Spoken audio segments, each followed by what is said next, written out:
del poeta Gennaro Sansone, Nuciora. Il voto quando rapano il giornale e mata credere non la rapessa mai. Se legge concentrati tutto male, a cattiveria umana e tanta guaia. A ieri stanca a casa mia tornaia e mi mettette a leggere il giornale. Che brutti cose, una brutta assai, che mette la coppa a tutto quanto male. A gente asciutta pazza, che schifezza, che grande cattiveria e che peccato.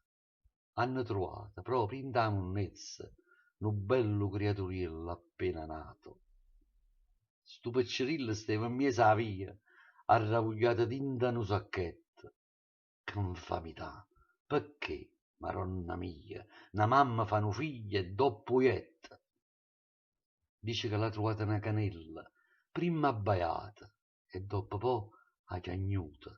Chissà, forse perché a chi sta in giurilla l'ha pigliata po' figlio che ha perduto. Luce celeste, bella, bella assai, che infamità, che strazia, e che stia a vita. Un piccirillo non s'accide mai, morto in mezzo a una via, che schifo a vita.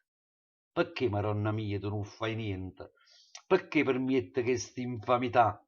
Ovvero a gente a così malamente e mai chiamano vita che sta qua.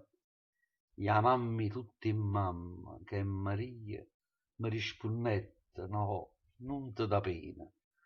Mo sta con me, dinta a casa mia. Issa è felice, mo una mamma a te.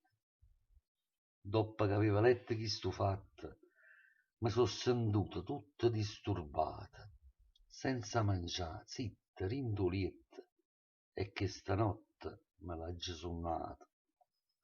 Una tomba solitaria, abbandonata, ma con un ciore. Chi ce l'ha piantata?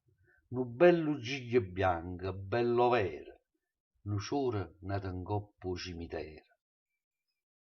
Ma già capite chi ce l'ha piantata?